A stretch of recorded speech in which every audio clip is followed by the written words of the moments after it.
me voyais déjà en haut de l'affiche, en 10 fois plus gros que n'importe qui, mon nom s'étalait. Je me voyais déjà adulé et riche, signant mes photos aux admirateurs qui se bousculaient. Bonjour à tous, connaissez-vous En haut de l'affiche? C'est dorénavant une émission culturelle animée et présentée par moi-même, Paul Claudel, sur YouTube et Clip Out. Une émission largement consacrée aux sorties culturelles sur l'île et ailleurs. En haut de l'affiche veut être axé sur l'art en général. La peinture, la sculpture, la littérature, la philosophie et aussi la poésie. En haut de l'affiche sera votre guide pays pour les nouveautés et les visites d'ateliers d'artistes. De même, en haut de l'affiche sera aussi le guide pays de la musique réunionnaise. Le savez-vous qu'en haut de l'affiche était une de mes premières émissions? Radio Sud entre 2001 à 2002 en compagnie de Laurent, tous les samedis après-midi. L'émission avait connu un bref succès populaire et c'était pour cette dite raison que j'envisage de la transformer en vidéo sur vos réseaux sociaux. Une façon d'être de plus en plus proche de vous, mes amis. Voici votre premier numéro d'en haut de l'affiche, consacré à un bref portrait d'un homme qui avait vu les grands peintres impressionnistes. Vous l'avez peut-être connu, c'est Ambroise Vollard. Henri Louis Ambroise Vollard était né un 3 juillet 1866 à La Réunion, d'un père, lui notaire de profession, et d'une mère française. Ils habitaient Saint-Denis, île de La Réunion. D'une jeunesse peu connue, Ambroise obtient en 1885, à 19 ans, son baccalauréat de lettres à Montpellier. Il reviendra dans son île en 1925 pour un voyage en express uniquement pour se faire décorer chevalier de la Légion d'honneur ce 21 mai 1925. Le Conseil général de La Réunion lui avait octroyé un prêt d'honneur pour ses études à Montpellier, puis Paris, où il passa sa licence en droit. Ambroise Vollard était inscrit au doctorat, sans doute de lettres, en 1892, mais il ne continuait pas ses études supérieures. Ambroise n'avait qu'une seule passion, la peinture. Non pas de peindre, mais de vendre et de devenir marchand de tableaux. Sur les quais de la Seine à Paris, il achetait à bon prix et le revendait. C'était une façon aussi de saluer le travail et venir aussi en aide aux impressionnistes qui débutaient dans le milieu artistique, comme Édouard Manet, Paul Gauguin et Vincent van Gogh.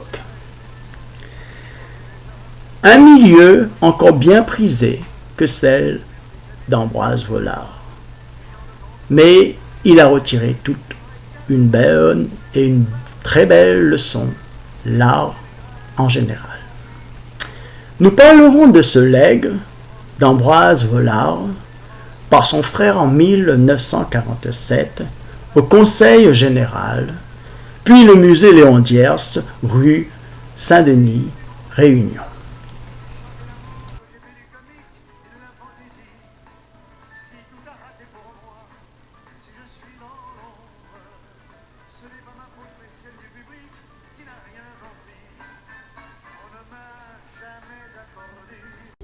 Ambroise Vollard tente tout d'abord d'entrer à la galerie Petit. En vain, il se replie sur la galerie de l'Union artistique, là où on n'expose que les peintres officiels. Ambroise sent une réticence, une envie de dire que cela ne lui plaît pas de travailler pour eux.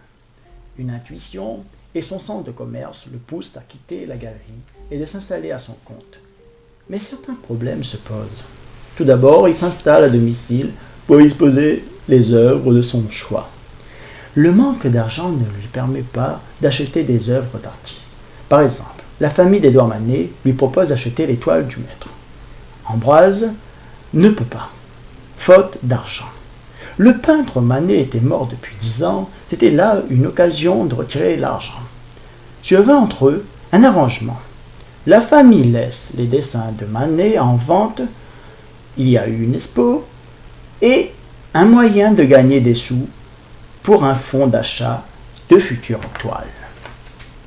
Ce fut cette époque qu'il côtoya les peintres impressionnistes, tels que Berthe Morisot, Monet, Degas, Renoir et d'autres artistes encore. Ce fut une amitié qui crée. C'est un début bien promettant pour un artiste réunionnais. Ayant un fonds de caisse modeste, Vollard va bâtir son commerce sur la promotion de jeunes artistes peu connus, René Tanguy, Paul Gauguin, Vincent Van Gogh. Très difficile aujourd'hui de dire qu'ils ont été aussi inconnus. Ces artistes figurent dans les premiers peintres à exposer chez Vollard. Certains étaient des avant-gardistes, comme René Tanguy, plutôt surréaliste qu'impressionniste, qu'étaient les deux autres, Gauguin et Van Gogh. Il faut dire que les autres peintres sont trop chers pour sa bourse. Quelques pointures toutefois, comme les peintres coraux qui acceptent un prix bien plus bas à l'achat et qui regagnent la différence sur la valeur de la vente. Chez les peintres impressionnistes, Paul Cézanne n'avait jusqu'ici trouvé aucun marchand qui veut de sa peinture. Ambroise Vollard expose en 1895 avec d'autres peintres impressionnistes. Vollard a su mettre en valeur le travail de Cézanne et croit fermement à son art et à cette même exposition que Gustave Geffroy, dont Paul Cézanne avait peint un portrait magistral, dira de lui « Il ira au Louvre », prophétie qui ne tardera pas à se réaliser. Mais sans Ambroise Vollard, dont il fit aussi un portrait en 1899, Cézanne aurait du mal à être connu. D'ailleurs, le souci de voir Cézanne peindre le marchand d'art l'achète régulièrement les toiles.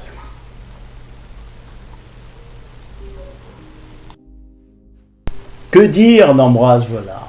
Certes, ce marchand n'a pas confirmé son côté réunionnais. C'est une chose peu importante. Vollard, en général, sa promesse d'envoyer les œuvres à son île natale, cela est plus importante que tout. Je dirais que ce mécène et découvreur de talent a beaucoup compté dans l'histoire de l'art, surtout pour les impressionnistes et les cubistes. Il a su amener chez les artistes un espoir, celui de croire à sa peinture, sa technique, même s'il a su les faire découvrir à travers la gravure, les sculpteurs, et même aussi il a donné un espoir à ces artistes qui aujourd'hui ont beaucoup de talent. Le don Vollard à l'île de la Réunion n'a pas échappé à des considérations politiques que ni Ambroise Vollard, ni même les promoteurs du musée Hondiers n'avaient sans doute voulu. Lorsque Lucien Vollard, en 1947, a fait part du legs d'Ambroise Vollard, conseil général de l'île de la Réunion, son intention était de léguer une partie de la collection. La famille Vollard, à la Réunion, ne s'est pas opposée.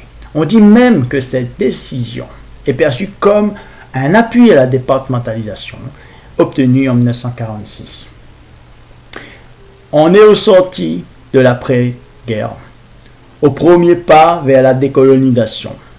Certes, Ambroise Vollard, dans cette offre, se rachète. Ce geste montre son attachement à son île natale et confère à chaque Réunionnais la possibilité de réussir à Paris ou ailleurs.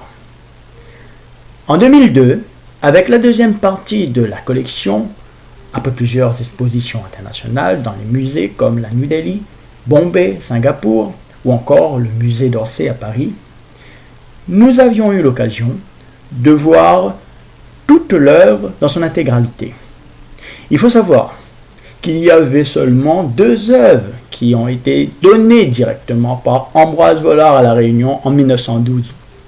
Sans doute à la même période du peintre Valta où il distribuait son fonds d'œuvres à différents musées de France. Puis, ses 157 autres légués au département en 1947 par son frère Lucien à la mort d'Ambroise. Sur ces 159, seuls 6 sont restés en réserve pour des simples raisons de conservation. Tous les toiles ou dessins et même sculptures sont exposés. Ajoutant le reste des œuvres internationalement exposées, la collection est dite complète.